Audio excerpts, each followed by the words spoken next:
guys, this is Gerry Point for Kids First, and today we're reviewing the exciting film, The Mountain Between Us.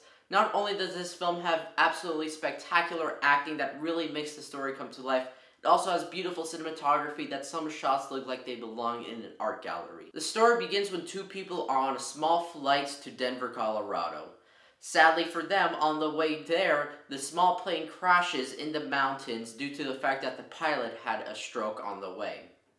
Luckily, the two of them survive with some injuries, as well as the pilot's dog, and now they must find a way to survive with their injuries in the mountains, in the wilderness, with freezing temperatures, little food, and no help coming.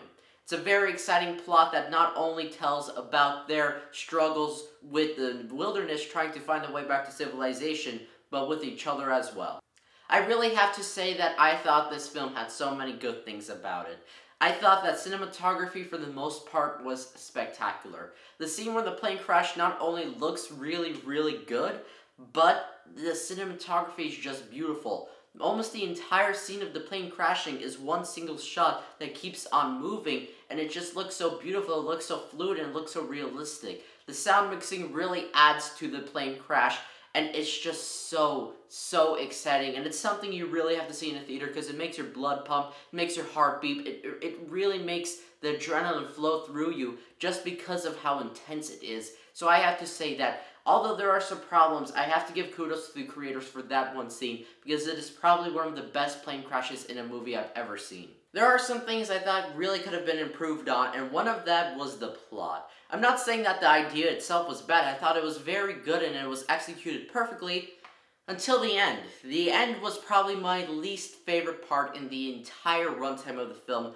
because of just how stretched out it was. The ending is very predictable and you pretty much know what's going to happen from the first 5 minutes, but still, they had to have still half an hour after whatever happens to show what is the aftermath, which really wasn't necessary. They could have done the entire ending in 5 minutes, and I do have to say that the ending was slightly cliche and a little cheesy, just because of how unrealistic it was. Something else that suffered at the end was the cinematography. As you get closer to the end of the film, there's more and more close-up shots of the two actors, which was okay. I mean, they definitely could have cut down on the amount of close-ups they did, but it was alright. What really made it suffer at the end was one of the very last shots of the film. It's when the two of them are looking at each other, and the close-up just looks so very distorted. The composition, the framing, everything about these shots were just terrible, and it was so bad it was honestly a little hard to look at because of how distorted it was.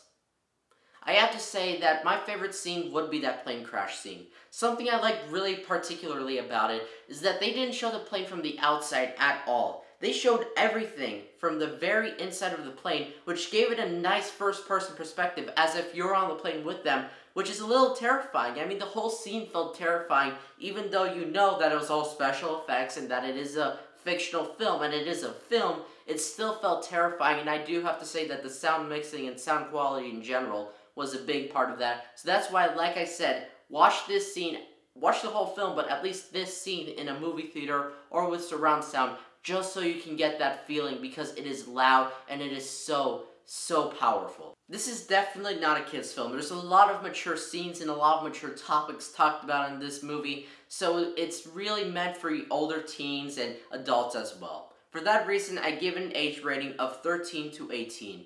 I also give it 3.5 out of 5 stars because there are some good things about it. The acting and the special effects and cinematography for the most part was really good, but for the most part.